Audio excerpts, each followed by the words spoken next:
Dear learners, let me welcome you to this session on channels of distribution. Channels of distribution are important participants in the marketing of goods and services, and they form a very essential part of the value chain for an organization. Before starting, let's identify what are the learning outcomes that I expect you to be able to display as you go through this session.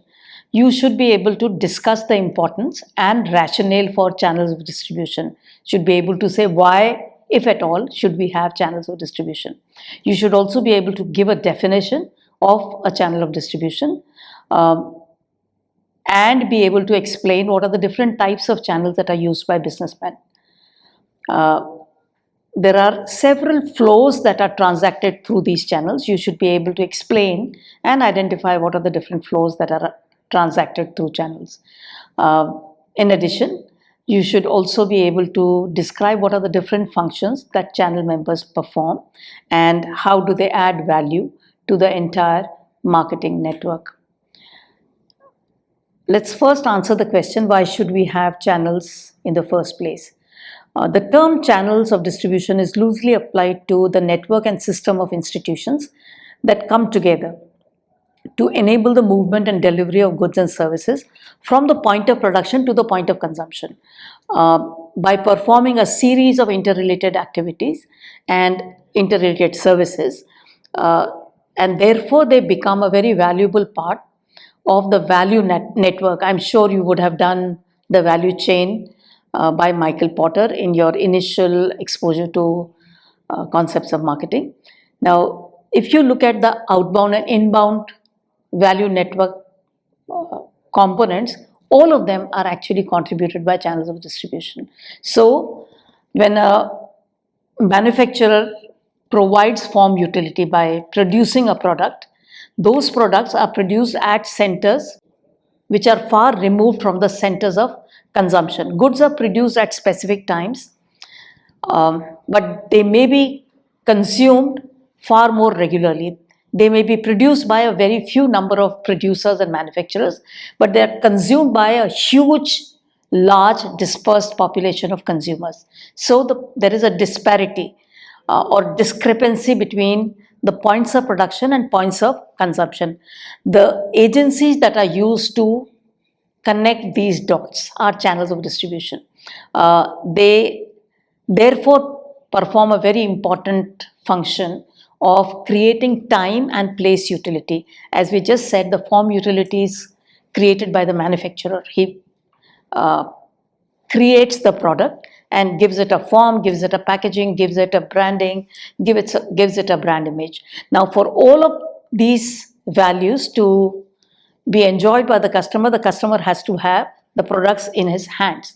Now, since the points of production may be concentrated in certain areas, but the consumers are spread over the entire population. How do we remove this spatial discrepancy of space? They are removed in space. They are also removed in time, in the sense production runs are at times which are far removed from the time of consumption, because consumption is more or less a regular activity. Production may respond to certain production cycles. Therefore, there is a time-related discrepancy and there is a space-related discrepancy. Channels of distribution come in where they take the goods from the manufacturers and move it closer to the consumers in a series of contractual relationship. I mean, as they move closer to the consumer, they build up assortments which are closer to what the consumer really desires. There is something called bulk breaking and bulk making, or creating of assortments. We'll be talking about this a little later. So channels of distribution essentially are used because they are able to remove this discrepancy between time and place of production and the time and place where consumption is actually desired. So to create time and place utility, channels of distribution perform this important function of taking the goods from points of production to the points of consumption. And therefore, we come to the second point, the function of sorting. Now, manufacturers would be producing limited number of product lines, whereas in order to have their daily lives, consumers require a variety of goods and services in a certain assortment. The function of the wholesalers and retailers, if you see it from the macroeconomic point, is to take supplies from various kinds of manufacturers and break this bulk into smaller assortments so that it can be transported to various retailers. They also at given points in time create desired assortments by bringing in items from the different manufacturers together into a desired assortment for the consumer. So as you move from the wholesaler to the retailer, the assortments are becoming closer to what is desired by the customers in different kinds of markets. So as you move closer to the customers, your assortment becomes more responsive to the existing consumer demands in that particular pocket or that particular geographical locality or that particular target market. So this function of sorting is what is called alternative breaking and making of bulk. So you bring in the wholesalers and larger agents bring in goods and goods from various manufacturers and then break this bulk to then create desired assortments while the goods and services are being moved closer to the consumer. The next reason why we need to have channels of distribution is that they take huge marketing risks of holding the goods till they can be sold, sometimes becoming important participants in creation of demand by advising consumers, holding of inventory and so on. So all the risks that are associated with holding of inventory, holding of stock, the stocks remaining unsold, all of these risks are those that are borne by the channels of distribution. So they become an important part of the value chain of supply between the manufacturer and the consumer. I must bring in one point here, which is the second following bullet, where we've been talking about these are members that take the goods from the point of production to the point of consumption, but this is a fairly standard definition of channels of distribution. But today we extend this definition to cover the entire supply chain. That means inbound logistics. When the manufacturer produces these goods, he also needs raw material supplies, other accessories and so on. So all that part, the raw materials coming in from the suppliers to various depots, coming to the manufacturer and other accessories coming in, all of that together is also part of the supply chain network that we now, the term that we now use to cover channels of distribution. So both inbound and outbound supplies and delivery are covered in channels of distribution. Okay, now if you are looking at this channel of distribution as a network of institution that is engaged in movement, storage and transportation, transfer of title, everything from the manufacturer to the consumer, who are the people who participate in this channel? So a typical channel, I'm talking about very generically, when you're referring to a channel of distribution, the participants or this value network that is contributed by the supply chain, the participants would be manufacturers because they are the one who give form utility, they produce the goods and services. Then there is this important group of institutions which we call the intermediaries. These could be wholesalers, retailers, agents, warehousing people or warehouses, and transportation agencies. So together they create various functions or perform various functions so that the movement of goods from the manufacturer to the consumer can be facilitated. All inbound suppliers, that means people who bring in raw material to the manufacturer so that the goods can be produced, people who bring in the packaging supplies or are the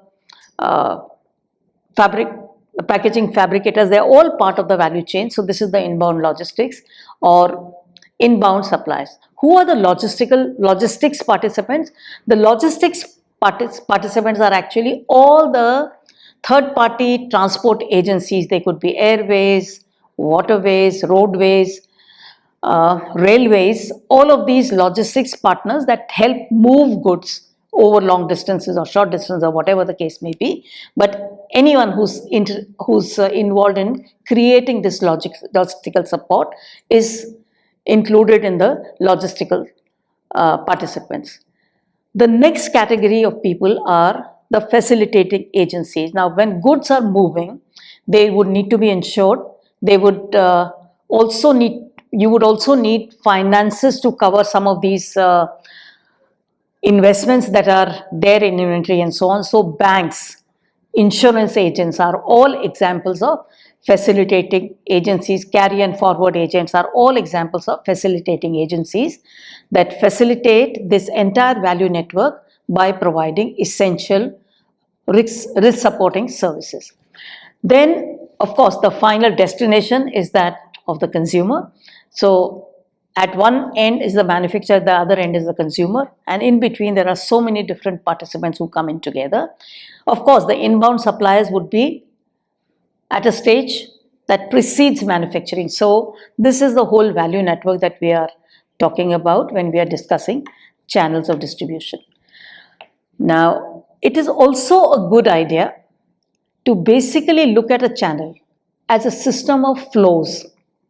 You know, if you could think of a sort of a large pipeline through which several things flow, because when you buy goods and services, there are several things that, apart from the goods that you physically possess as a result of your transaction, there is a flow of information, there is a flow of payments, there is a flow of negotiations, and there is a flow of ownership. You know, ownership, if you can see, look at this chart which is on your screen for a reference point.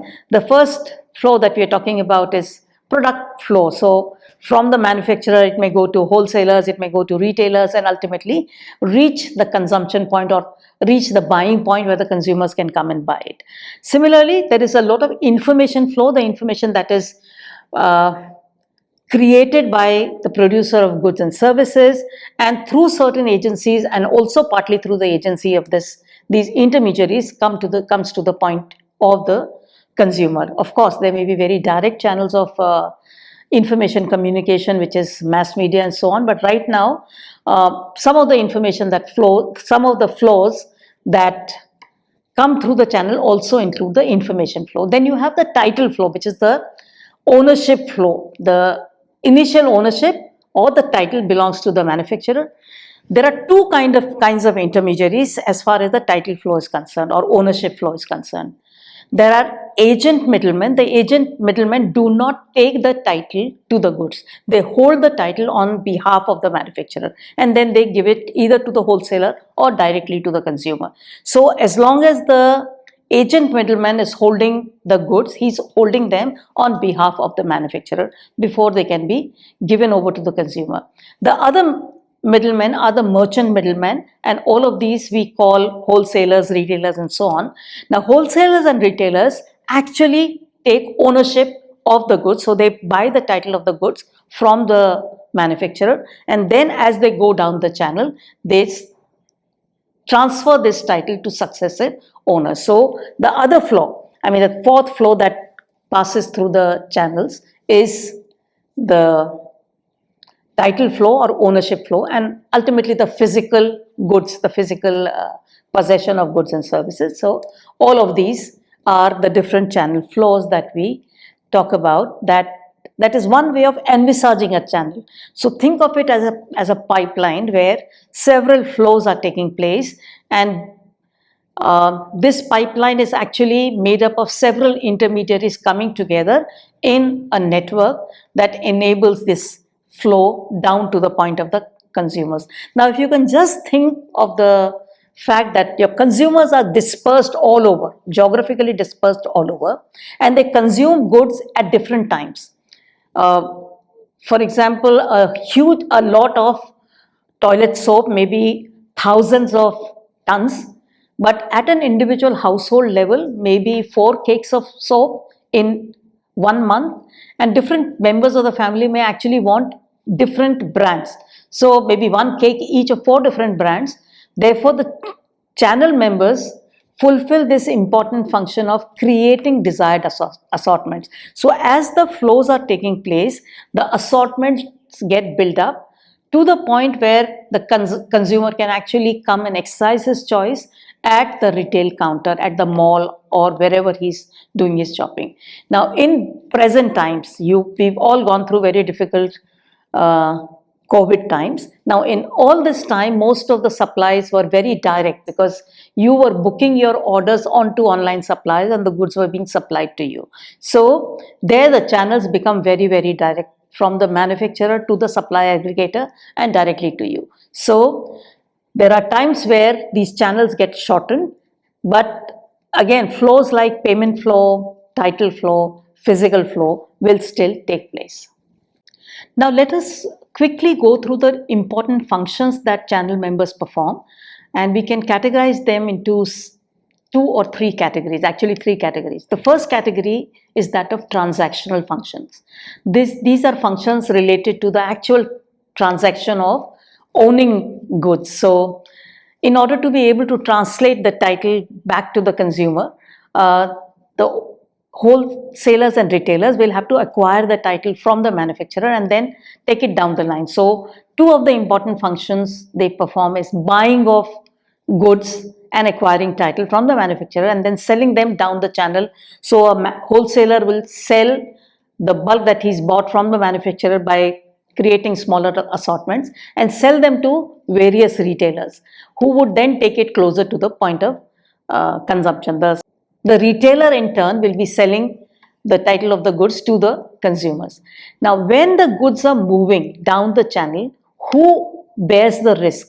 You are all students of commerce and you all understand that risk always goes hand in hand with ownership. So, whoever is the owner of goods at a given point in time would also bear the risk of any kind of damage or any kind of theft related to the goods. Or any kind of obsolescence that may come in and certain goods may become obsolete. But if the wholesaler or the retailer has bought the goods and they are under his title, then he will have to bear the risk. So they perform this function of bearing the risk of possession. The last transaction function is whenever you appoint wholesalers and the business person or the owner of the goods, the producer, appoints channels of distribution, he gets into long-term contractual relationships. So, in order to carry forward these transactions, the channel members also have to perform various obligations under their contracts. For example, carrying point of promotion articles, providing ancillary services, providing advisory services and so on. So, all those contractual obligations and keeping the goods in a certain condition. For example, a certain product requires some cold storage. Those would have to be fulfilled as part of the transactional functions of the channel members. Now, we are all aware that in the channels of distribution, there is always a sense of movement. The goods are moving from the point of production to the point of consumption, and therefore certain logistical services will have to be performed. We already talked about sorting, which is bulk making and bulk breaking. So the second category of functions we are talking about is logistical functions. So moving the products, actually physical delivery of the goods closer to the consumer. Now, in order to take the goods in the desired assortment to the consumer, the wholesalers and retailers have to fulfill this function of taking bulk supplies and breaking the bulk into desired assortments which are required by certain target markets. So as you move closer to the points of consumption, you keep on building different kind of assortment that are demanded by a certain market. Just to take an example, a wholesaler of, let us say, fast moving consumer goods would be having a large number of consumer goods from a very large number of manufacturers. Now, as he builds huge supplies of all of these, he then looks at the requirements from various retailers in different parts of India. Let's say, obviously, people living in Rajasthan or Gujarat would not really be needing heavy woolens. So if we are talking about a person who's dealing in apparel, then heavy woolens would not really be required there. So while his store has everything, heavy woolens, light woolens, formals, and so on and so forth, he will then have to break this bulk into assortments that are required by different kind of retail locations, and then he will put in what is called the related items. Maybe apparel may require bags, may require shoes, and so on. So building a certain assortment for a certain retail, for a certain group of retailers in a particular geographical location, and then you get it sent to various retailers. So as you move from huge bulks at the wholesaler level, as you take the journey towards consumption points and build the assortment for different retailers, you would find that the assortments are becoming more and more responsive to the final assortments demanded by the consumer. So as you move to retailers, now what is the advantage of that? The advantage of doing this alternative bulk making and bulk breaking is that as you move closer to the target markets in different locations, your assortments will start looking different because they are now in response to the local demands. So as the advantage of that is that locally the retailers will not have supplies which are not demanded or which remain unsold because there is no demand for that, because their initial orders have been placed only on the basis of the local demand or the orders that they have been receiving, and whatever their own assessment of the local demand is. So there would be very little incidence of unsold supplies or supplies having to be sent back and so on. The second function, which is a logistics function, is holding of inventory. The goods have to be stored far ahead of consumption because you need to have a certain planning cycle before the goods can be transported to various locations. So storage as a function, and ultimately dispatching the goods to various locations. Please remember, as our information dissemination is becoming faster, the inventory holding timing is actually becoming smaller and smaller. We still in the channels of distribution haven't come to a stage where there is a just-in-time inventory, even though in manufacturing a lot of industries have graduated to JIT in channels, because the market demands and the desired assortments keep on changing. There is still some need of holding inventory. Sometimes you get unexpected large orders. Sometimes the market demand for a certain good becomes high while a certain demand flags. So that is always the requirement of holding inventory. But as I said, as the information dissemination function becomes faster, the demand for storage facilities and inventory holding is becoming smaller and smaller. Manufacturers also produce goods of different grades, I mean different quality levels and so on, and different manufacturers may actually be producing goods of various levels of quality. It's the function of the wholesaler to identify in response to the demands of the consumer, because there are all kinds of customers. There are customers who may be wanting extremely value for money, but not a very high grade product for their everyday usage. And for special occasions, the same customer may actually be wanting a high grade product. A good example is commodity rice, in the sense that for everyday usage, people who are daily rice eaters use a slightly economical grade of rice, but the same people for festive occasions or for functions in the house use a higher grade. So they need to store both. The function of the wholesaler, therefore, is to bring in various grades, store them, and get them to the point of consumption. So grading of goods and services. And again, this is also a part of building different kinds of assortments. The next and a very important function of logistics is transportation. There are all kinds of transportations that are used: road, rail, air, waterways, and so on. Transportation is an important link because it's one of the cost generator. I mean, it's a heavy cost item, and therefore a lot of transportation choices are dependent upon what is it that you can afford at a point in time. However, there are two service levels that we are talking about. One is timely delivery, and the other is unspoiled delivery. That means quality of delivery. When you're choosing your transportation, you have to look at both these criteria. Also look at your cost. What is it that you can afford, and how do you balance this? This is what is called trade-offs in the logistics function. How do you trade off cost with quality of delivery and timing of delivery? The third category of functions that channel members perform is facilitated functions. How do they advise consumers on which particular product to buy? Normally you see a lot of advisory functioning happening in pharmaceutical products, where the consumer comes and asks that, I have a very big, a very acute backache, lower back. What should I take? Which particular ointment would be better? And the pharmacist actually advises. But when new products or new brands come in, and the consumer is not very sure of what particular option to choose, he normally asks, which one of them has got a better market response.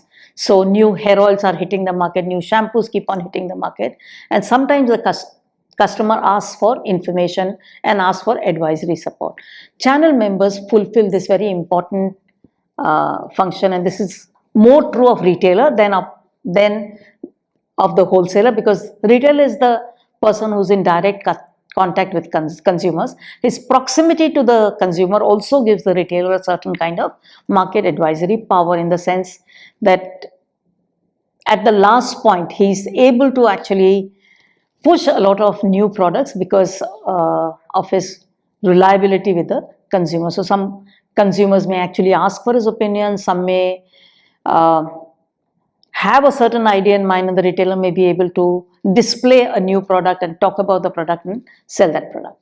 The second facilitative function is all post-purchase service and maintenance service. For all consumer durables that require a certain post-purchase service, your retailer is also your service agent at times, unless you have appointed separate service agencies. This important function goes a long way in keeping and maintaining your consumer franchise. So this is a very important function that they perform. If you are aware of how the market functions as far as the distribution is concerned, there are terms that are used, 2 net 30 and so on, which only show that the entire channel and parts of the channel really operate on credit, in the sense when the manufacturer sells the goods to the wholesaler, he may sell the initial consignment on credit and then collect the money as the wholesaler realizes his own money from the retailers and so on. So the wholesaler in turn will be financing the retailer, and the retailer may be financing the smaller retailer. So as the consumers begin paying, or the consumers pay in cash, and as the payment goes backwards, everyone realizes the investment that they have made in these goods as they have moved from the point of production to the point of consumption.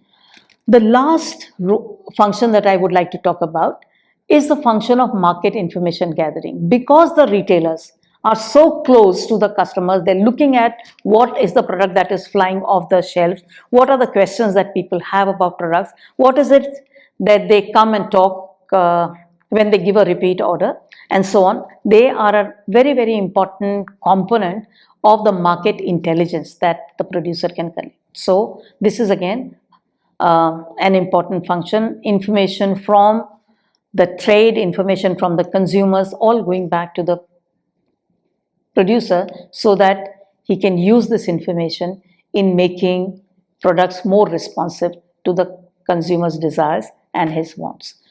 Okay, there are different types of channels that are used. Basically, we talk about direct and indirect channels. If you see the leftmost part, there is the producer and the consumer. So there are goods which are sold directly by the manufacturer to the consumers. A lot of your online ordering with the manufacturer himself is an example of a direct channel.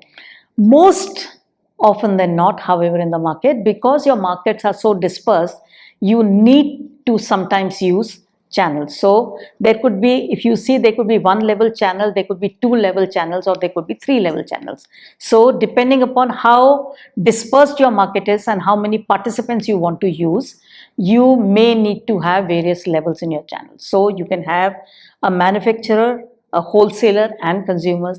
You may have a manufacturer, a wholesaler, several retailers and the consumer. You may have a manufacturer's agent, wholesalers, retailers and consumers. Please remember, depending upon the size of operation and the size of your market, you may need to have more than one you may need to have several participants at each level. So you may have, even if you're selling through an agent, you may have to appoint agents in different part of this very large country because your customers may be spread all over. However, things are a little less complicated and more direct when we are talking about industrial goods, because you are selling to another business customer. Industrial goods are those which are sold for the purposes of being used in manufacture of other goods. So you are selling for the purposes of further processing and reselling. So these are what are called industrial goods supplies. Typically, industrial goods have fairly direct channels. So you may have a manufacturer and a consumer, that means the industrial buyer. You may have a manufacturer and an agent and going directly to consumers. You may have a manufacturer, a wholesaler and going directly to consumers. Obviously, if your industrial customers are spread geographically, you may need to have wholesalers and agents in different parts of the country. And again, if there are several units which require your products, you may actually have a wholesaler, an agent as well as a wholesaler who's actually your wholesale distributor, as the term is used, and your consumer. So this is how channels for industrial goods tend to be a little shorter. The simple reason is that your consumers are also not as many in number, not as geographically dispersed, and do not have what is called widely varying cycles of consumption. So consumptions are predictable, the size of the order is more predictable, and the dispersion is not very high, so you can afford to have more direct channels of distribution. We would like to stop here, and maybe when we continue in the next session, we'll talk about how do you actually go ahead and select your channels of distribution. I'll thank you now for your attention, and we'll meet again.